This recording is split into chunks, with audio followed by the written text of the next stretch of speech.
You scroll past a photo and something shifts inside you. Maybe it's a twinge, maybe it's a full collapse. Someone you know just bought a house, got the promotion, lost the weight, posted the vacation, showed off the ring. And for a brief, uncomfortable moment, your own life looks smaller than it did 5 seconds ago. You didn't choose to feel that. It just happened. And here's the part nobody talks about. That feeling isn't a flaw in your character. It's a feature of your brain that is approximately 2 million years old. Comparison isn't a modern disease. It isn't caused by Instagram or advertising or hustle culture. Those things intensified it. But the root of it was already buried deep inside you long before any of that existed. The urge to measure yourself against the people around you is one of the oldest survival tools your species ever developed.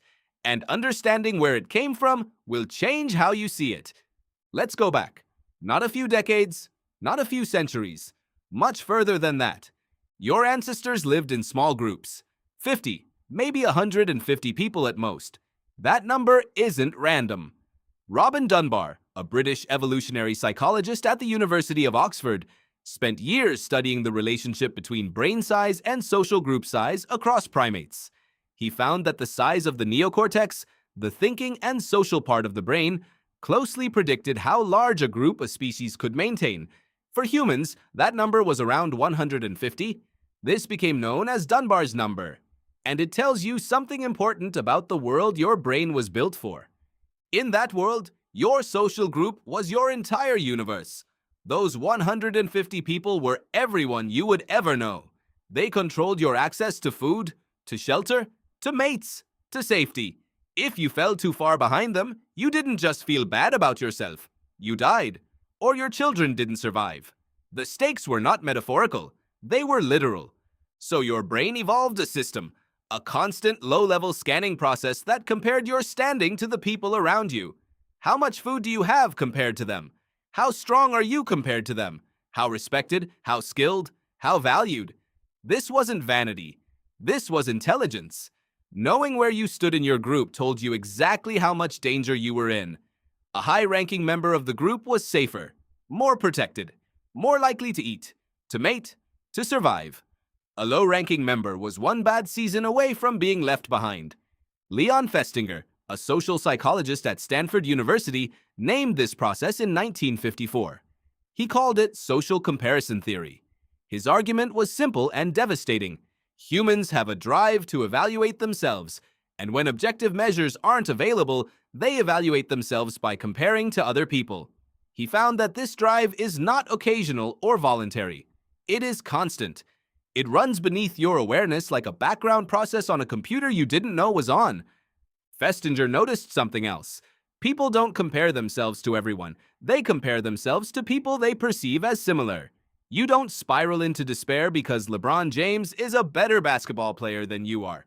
But if your coworker with the same title and same years of experience gets the raise you wanted, something inside you catches fire.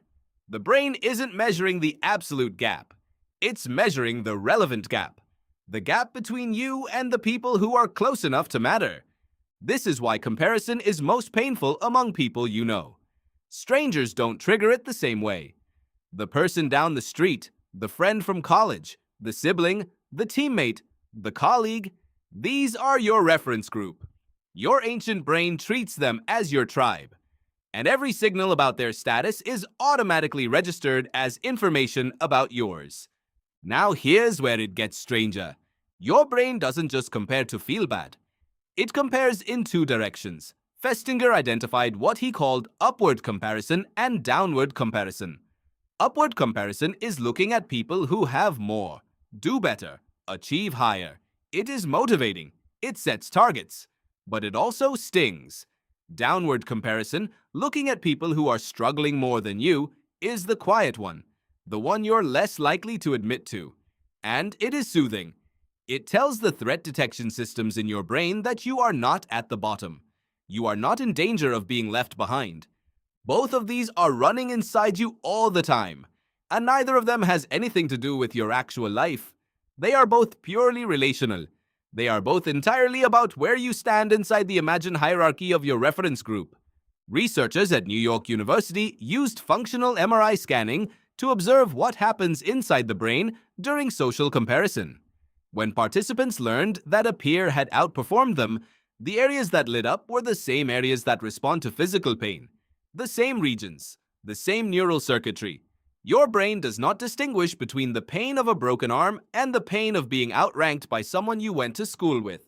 It processes both as threats. It responds to both as damage. This tells you something profound about why comparison hurts the way it does. You are not being oversensitive. You are not being petty. You are experiencing a signal that your nervous system genuinely classifies as harm. Because in the environment your brain evolved for, being outranked was harm. It had real consequences, and your brain has not yet received the update telling it that this is no longer the case.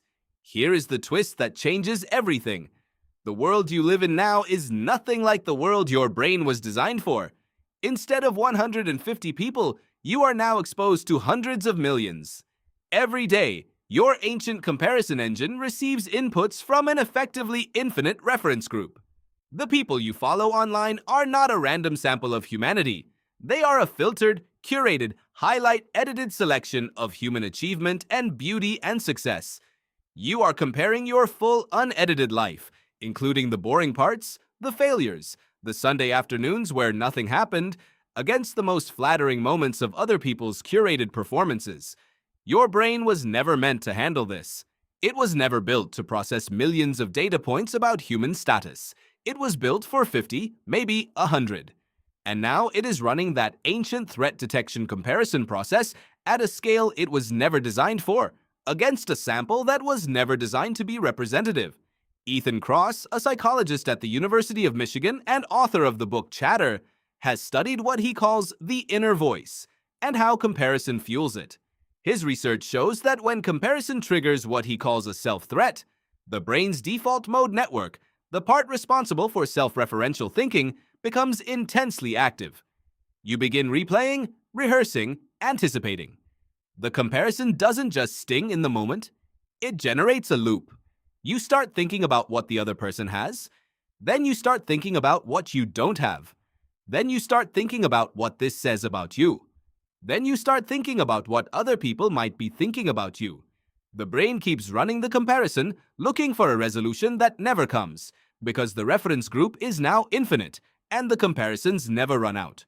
But here is what you also need to know.